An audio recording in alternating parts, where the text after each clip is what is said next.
నమస్తే, నేను Madhavi. Welcome to Q news.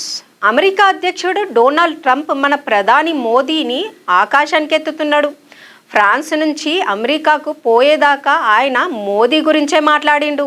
Modi పక్కా కార్యసాధకుడని, చాలా తెలివైనవాడని, అసలు యుద్ధాలంటే ఇష్టపడడని చెప్పిండు. అంతర్జాతీయంగా ఒక పెద్ద సంస్థకిచ్చిన ఇంటర్వ్యూలో ట్రంప్ ఈ ముచ్చట్లు చెప్పుకొచ్చిండు.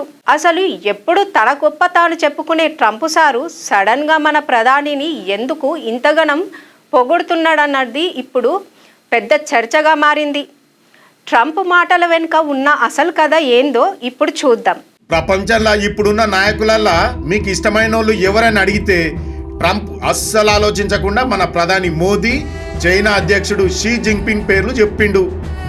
వాళ్ళిద్దరూ చాలా గొప్ప నాయకులని కూడా అన్నాడు. వాళ్ళ జీవిత కథలతోని ఎవరైనా సినిమా తీయాలనుకుంటే ఆ పాత్రలు చేయనీకి సరిపోయే నటులు కూడా దొరకరని మోదీని మస్తుగా పొగిడిండు. Very close. We've been there for a little while. And he's a very tough negotiator. He's one of the toughest, actually.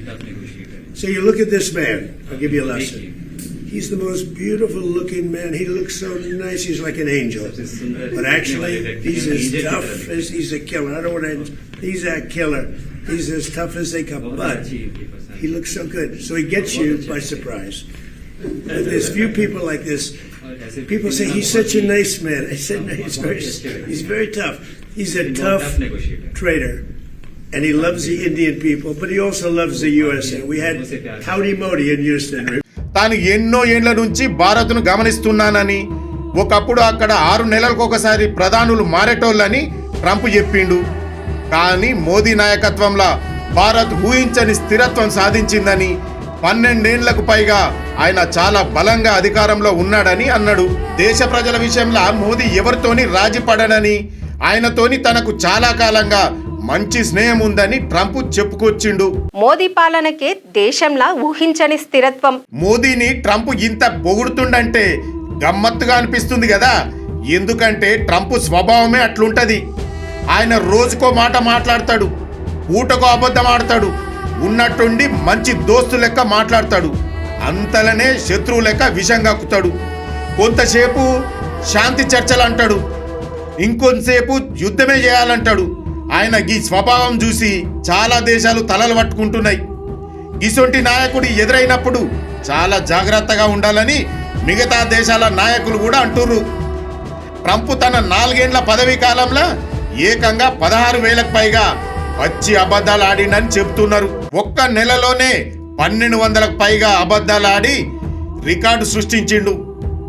తాను ఒక్క ఫోన్ చేస్తే దేశాల మధ్య యుద్ధాలు ఆగిపోతాయని గొప్పలకు కూడా పోతాడు. కానీ తెల్లారి లేస్తే అక్కడ బాంబుల మూత మోగుతూనే ఉంటది. ఇది ట్రంప్ తీరు. అబద్ధాలాడుడే ట్రంప్ దొరకు అసలైన విద్య. ట్రంప్కు తెలిసిన విద్య ఒక్కటే, అమెరికా సరుకులు ఎక్కువ ధరకు అమ్ముతా, మీరు ఖచ్చితంగా కొనాల్సిందే అని మిగతా దేశాలకు షరతులు పెడతాడు. అదే తీరుగా రష్యా కావాలనో అమెరికా కావాలనో తేల్చుకోమని ఒకసారి మనకే వార్నింగ్ ఇచ్చిండు. ఈ మధ్య చైనాకు పోయి వాళ్ళతోని కూడా కలిసి ఉందామని ఆఫర్ ఇచ్చిండు. కానీ ఆయన మాటలను చైనా వాళ్ళు అస్సలు నమ్మరు. ట్రంప్కు మిగతా దేశాలు కేవలం ముడి సరుకు దొరికే గోదాముల్లాగానే కనిపిస్తాయట. అప్పుడప్పుడు పాకిస్తాన్కు కూడా ప్రేమ సందేశాలు పంపుతుంటాడు.